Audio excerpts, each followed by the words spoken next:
Kako v naravnem okolju zgraditi prostorno in izvirno hišo in hkrati ohraniti zemljišče čim bolj nedotaknjeno? Rešitev smo našli pri zakonskem paru, ki je zasnoval edinstven objekt v zelenem objemu Štajerske. Tukaj imamo res neverjetno kombinacijo. Bivanje pod zemljo in hkrati neverjetne razglede na pašnike in slikovito dolino. Hkrati pa zrak prežema vonj sivke. To idilo smo našli v višavah Pohorja. Natalija in Roman, zdravo. Povejte mi najprej, na kateri nadmorski višini se tukaj nahajamo. Smo na območju Hočkega Pohorja, približno 900 metrov nadmorske višine, v naravi, rekel, na našem totem lepem Pohorju. In ko sta prvič prišla na to parcelo, kaj je bilo tukaj prej? Tukaj je bila predtem stara kmetija. Ampak ko smo mi prišla, je bilo že vse porušeno. Tako da je v bistvu parcela bila prazna. Nekaj je navdušilo, pa je bil razgled. Tukaj, ko pogledaš proti Pohorju, proti Mariboru, dejansko je nekaj, kar te resnično navduši. Raje, kot da na parcelo postavita klasično hišo, kakršna je nekoč že stala tam, sta se lastnika odločila ohraniti zemljišče čim bolj nedotaknjeno. Stavbo s 3 stanovanji sta zato umestila v pobočje. To je pravzaprav stanovanjsko-turistični objekt, ki pa ima neko določeno simboliko v sebi, ker imamo 3 otroke. In nekje kasneje, ko najo enkrat več ne bo, bodo lahko prišli sem in se družili med sabo. Wow. Ampak zdaj, ko ste se odločili za ukopano hišo, skoraj bi lahko rekli zemljanka, je to pomenilo popolnoma drugačen pristop in seveda tudi tehnično čist drugačne rešitve. Kako ste se tega lotili? Celoten projekt je bil precej zahteven. Že od samega izkopa gradbene jave, 1600 kubikov zemlje. Imeli smo srečo, lokalni izvajalec je bil neverjetno spreten, da je dejansko se lotil te zadeve. In potem gradnja kot klasične gradnje, se pravi hidroizolacija, toplotna izolacija, zasip zemljo. Pri gradnji ukopane hiše, ki je vse skozi v stiku z zemljo, je bilo treba poskrbeti za brezhibno hidroizolacijo in učinkovito odvajanje padavinskih voda. Imeli smo samo eno možnost, in sicer, da smo 20 kg krompirjeve vreče, to so te mrežaste vreče, smo polnili z drobljencem rizel po domače in jih potlej zlagali ob stavbo, prišli do določene višine, naredili zaščitni sloj z filcem, se pravi smo ločili zemljo od drenaže in dodali zemljo. In tako smo mic po mic potlej dejansko naredili drenažo na samem objektu. To je bil dejansko najzahtevnejši del, se pravi izkop ter drenaža samega objekta. Sigurno se kdo vpraša, kako je s pridobitvijo gradbenega dovoljenja za take vrste zgradbo? Sama stavba po sebi ni bila poseben izziv, zato ker je to v bistvu zelena streha, so dovoljene v lokacijski informaciji, tako da mogoče samo dolgotrajnost postopka je bila določen izziv za naju dva.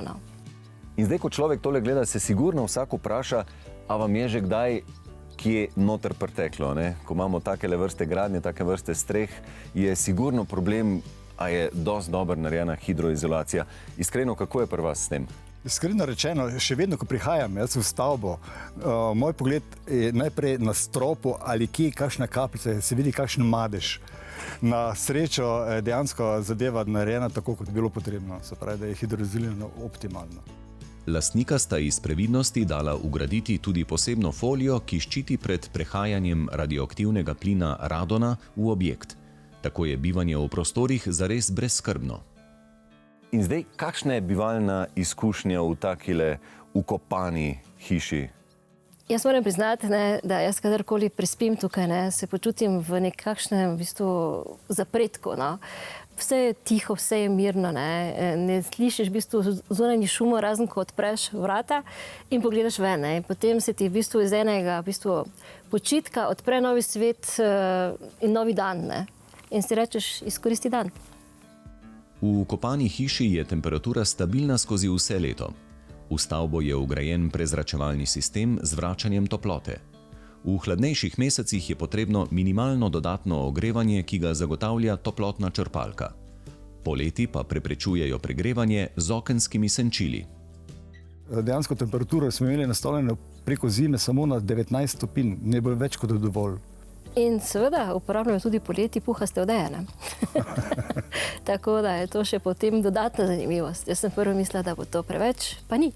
Je ravno prav. Čigavo delo je notranje oblikovanje, kako sta si to zamislila? V bistvu mi to se zelo dopolnjujemo po eni strani, ne? Ampak tako, da vsak dela svoje. Ne? Jaz sem Romanu prepustila zunanji objekt, ne? On je meni prepustil notranjost. Ne? Vodilo je bilo predvsem preprostost, udobnost in na nek način povezanost elementov med sabo. Ste takoj prišli do rešitve, da bodo stene ostale gole betonske? To smo navijala že od vsega začetka. Ni bilo sicer v prvotnem planu tako zamišljeno, ampak potem, ko so se opaže odstranili, so nam bile stene všeč. Z vsemi svojimi nepravilnostmi so se nam zdeli lepe in sva rekla, bova jih pustila takšne, kakršne so. Edino, kar smo potem naredili, smo jih malo pobrusili zaradi tega, da se pač čisto hrapavo stene odstrani. In potem gremo okrog hiše in presenečen še kar ni konec. Ne? Smo na 900 metrih višine na Pohorju, ampak tukaj so polja lavande, torej sivke, kot da je človek prišel v neko Provanco.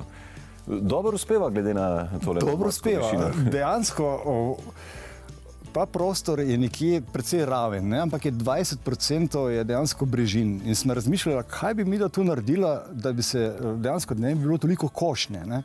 Pa sem rekel, da imam posaditi kakšnih 10 grmičkov sivke, videli, kako se bo obnašala. Ne? In ugotovili smo, da zelo ustreza. Sivka je zelo preprosta rastlina. Ona potrebuje samo odsednost, veliko sonca, njen sovražnik je samo voda, se pravi, ter plevel. Ne? Do danes je Roman na pobočju zasadil že 1000 sivk.